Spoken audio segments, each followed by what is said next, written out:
सवाल मैं बस आशा जी से लेना चाहूँगी क्योंकि हम लीगल मामले पे हैं इस समय। तो आशा जी,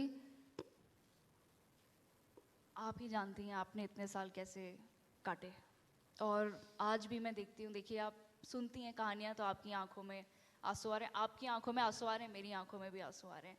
पर आप क्या सलाह दे सकती हैं शेखर जी को, रत्ना जी को, क्योंकि अनफॉर्चुनेटली लड़ाई लंबी चलेगी।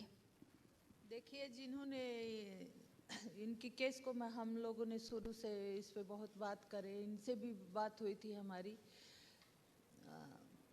आज मुलाकात हो गई है। मैं आप सबको नमस्कार करती हूँ, अपनी शुभकामनाएं देती हूँ।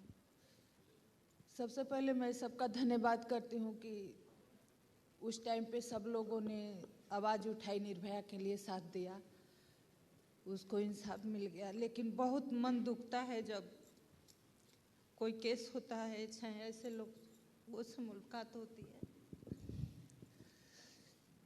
हमारा देश में दुर्भाग्य है कि महिलाओं का साथ महिलाएं ही नहीं देती हैं।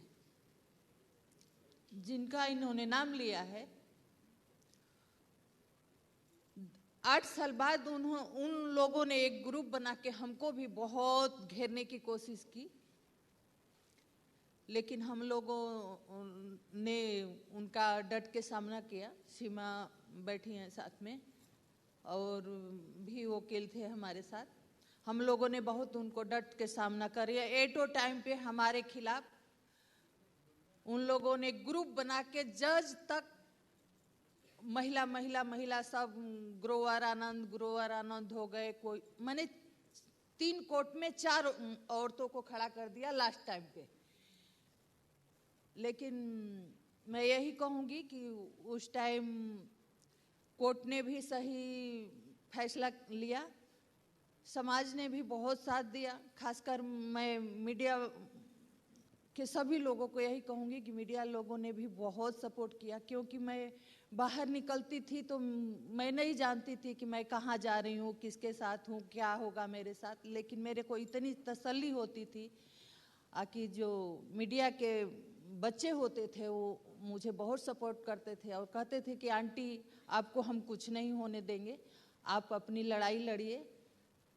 तो हम लोगों को तो इंसाफ मिल गया। लेकिन बहुत दुख होता है कि आज भी बहुत सारे केसें हैं। अभी 1 साल हो गया, लेकिन इनको सही गाइडेंस नहीं मिल रहा है, न सरकार सपोर्ट कर रही है, न सही वकील मिल रहे हैं। आप सुन रहे हैं कि जो बिंदा ग्रोवर हैं वो मुजरिमों की तरफ से लड़ती हैं, तो वो कैसे किसी बच्ची को इंसाफ मिलेगा। तो हम यही इस चैनल के माध्यम से कहना चाहेंगे, आपसे ही कहना चाहेंगे कि आप लोग दिल्ली में हैं, ये दिल्ली में आए हैं, शायद सीएम साहिबा भी आ रही हैं जी, तो उनसे इनकी मुलाकात कराइए और इनका सपोर्ट करिए। बाकी तो हम लोग तो इतना ही कर सकते हैं कि भाई इनके साथ खड़े हो सकते हैं, मीडिया में बात कर सकते हैं। लेकिन मैं अपने तरफ से मैं पूरा इनको विश्वास दिलाती हूँ कि मैं दिल्ली में आपके साथ खड़ी हूँ। वहाँ पर भी जब केस हुआ था तो हमने बहुत बातचीत करी, लेकिन ये है कि हर जगह हम ट्रबल नहीं कर पाते हैं, थोड़ा अपना हेल्थ का इशू भी होता है।